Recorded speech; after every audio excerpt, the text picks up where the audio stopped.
Innovators, inventors, Kiwis have become part of our folklore. And now could a West Auckland farmer join that exalted list?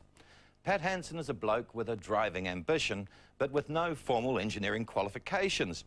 Yet down in his hay barn and with the most basic of equipment, Pat Hansen's been grafting away on a revolutionary vehicle. It's being made with the military in mind. There's a huge potential market out there. Now Pat Hansen is on the brink of turning an obsession into reality. Millions of people will tell you why it can't be done. Pat is one of the only people that I've ever met who just says, yeah, I'll do that. He's probably 1 in a million. So, in New Zealand terms, there's 3 of them in the country. This is crazy, really. Crazy? Basically crazy, yeah. The man behind the mask, the man they call eccentric or crazy, but a self-taught engineer, they all agree, is a genius.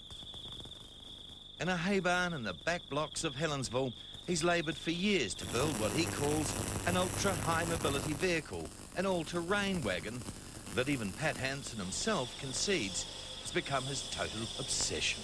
Nobody would have ever been able to got as far as I've got, because they just wouldn't have the experience that I have, and the stupidity is the only way to describe the behaviour, I'm afraid.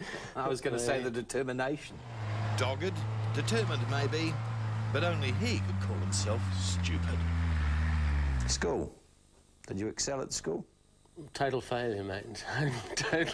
total failure. Yeah, I could achieve the objectives I wanted to at school with relative ease, and I didn't have to put a lot of effort into it, so basically I made a bloody nuisance of myself. So at 17 he left school to follow a fascination for machines. At first the construction type in the Australian outback, making money so he could afford to race behind the wheel of much faster ones. I started off driving racing cars, but I had a problem. I get very motion sick, so I gave that one a miss and concentrated my efforts on the engineering side of it. He had no formal training, but this Kiwi farm kid was soon in England working on racing cars for the biggest names in British motorsport. But by the early 80s, Pat had moved his skills to manufacturing. It's a car that Pat built, a replica Shelby Cobra, one of 1,000 sports cars he built in partnership with a Cockney carman named Adrian Cocking. You know, he's very curious and he's very inquisitive, and you know, he always wants to know what's going on, why has it happened, why did it go that way, and let's go back and redesign it, you know. So, yeah, he's got a lot of style. Pat became so successful that by 1990 his company was selling more cars than Lotus. But Pat's career was quite literally about to explode. 1991, the Gulf War, when the British SAS needed a super-secret vehicle to go deep behind Iraqi lines to pinpoint enemy targets like Scud missile sites, there was only one man who could build them such a vehicle in a hurry. You hear lots of different stories about what the British Special Forces were doing with these kind of vehicles during the Gulf War. They were, you know, there's a possibility that they were even well into Iraq using the vehicles to get around the country and using them for laser designation for bombing. These pictures taken just months ago on the Iraqi border show the British SAS is still using Pat's super buggy 7 years later. How do you do it? You know, the Defence Force come to me and say, hey, we want a vehicle that is the ultimate ultra-high mobility. And I look at the vehicle from A to Z and say, you know, what can you do with every single component that goes into this vehicle to increase its mobility? By now, Pat was one of the leading independent vehicle manufacturers in Britain. It seemed nothing could stop him. Yeah, we made a lot of money. We turned over a lot of money. I think we turned over the equivalent of 100 million New Zealand dollars just in Cobras.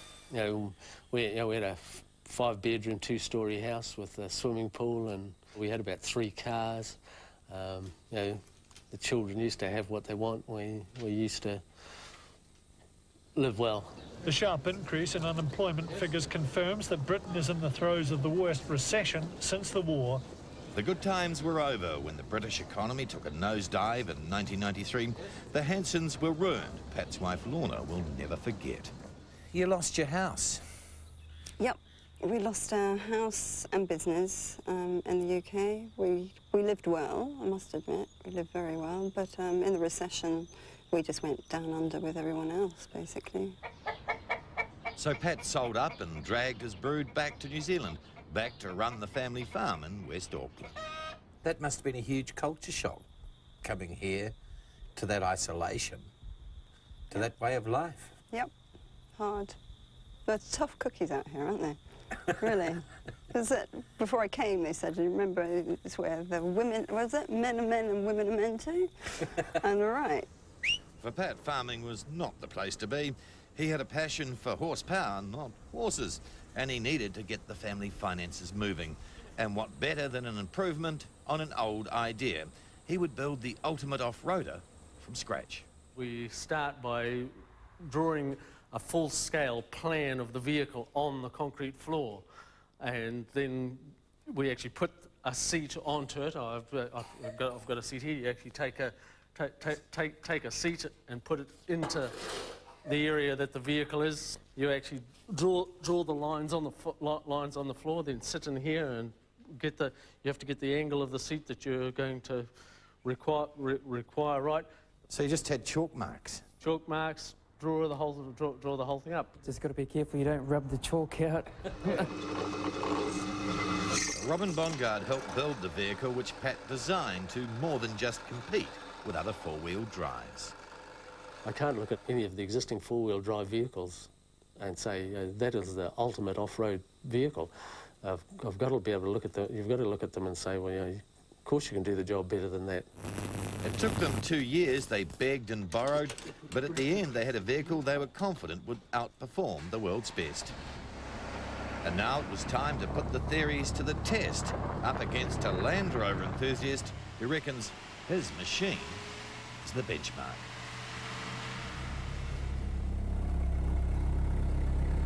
What have we got, Pat? An ultra-high mobility vehicle, is that what it is? Ashley Lucas is a four-wheel drive expert with decades of experience. He thought he'd seen it all until today. Oh, gee whiz. Where is everything?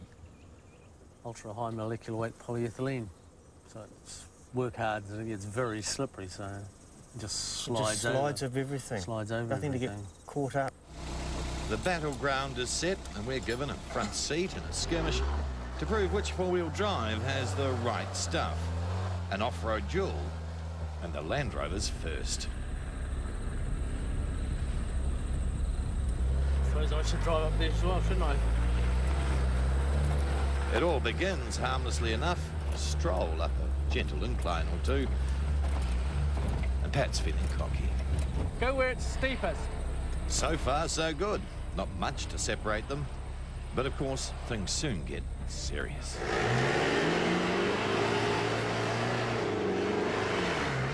Ashley's through this time, but Pat's just warming up.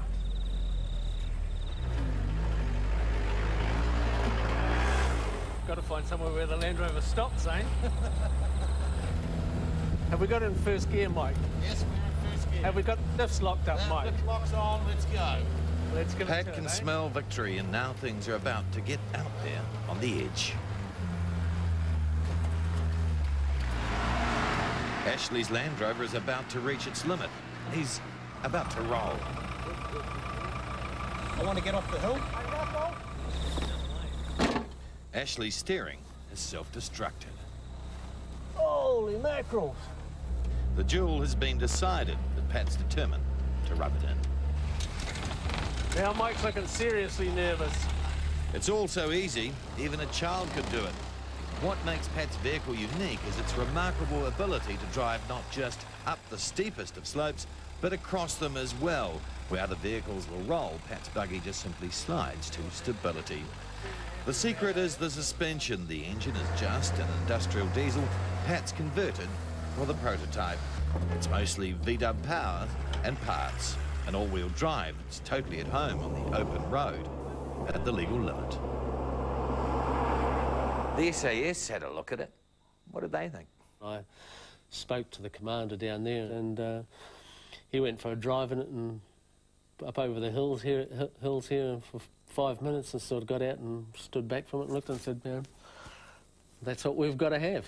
But prospective buyers don't want a prototype, they want them coming off a production line, and that's been Pat's problem. He spent 3 years knocking on doors the length of the country, trying to find someone willing to help drive his dream. Frustrating part about it is how many people you come across against in New Zealand who the first thing they say to you is, "Can't do it." Amazing. You know, if I can't make it work, then I'm the one that loses here. And that's what you've got to be prepared to do. You've got to back yourself. Your lawnmower? There's the lawnmower, yeah. Pat lives alone here with his menagerie. Lorna and their 2 children stay here just 3 nights a week, preferring their kind of civilization. Yeah, This be home. Dare I say it looks a bit like a bachelor's. Yeah, probably should do. It is a bit of a bachelor-type establishment. But it's not only the housekeeping and family relationships that have suffered, the family diet has as well.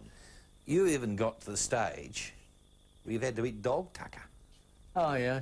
Sometimes there's not any money, so you have to go to the local butcher's shop and ask them for some scraps so we can feed our dogs, and then you go through the dog scraps and see what's in the dog scraps that you can eat for the week. That doesn't amuse the wife and family, let me tell you. Thank the Lord that I actually did a counselling course, I think, before, well, in the process of knowing him. Yeah, if I hadn't done that, I don't think I'd be here right now. It is. It's very, very difficult for the whole family, because there are huge sacrifices that we have to make. Yeah, I do believe in him. I guess at the end of the day, that's what counts. And although, yeah, some of these things are wild and wonderful, yeah, I know he will make it, but just would be nice if it hurried up, I must admit. Well, at last, Lorna seems to be in luck. After 6 long years, things are hurrying up. You came up here for a cup of tea, didn't you? Pat's got on his flash mocker and he's off to town, to Palmerston North. And there's more than just talk. There will be a contract to sign at last, some money at the end of the line.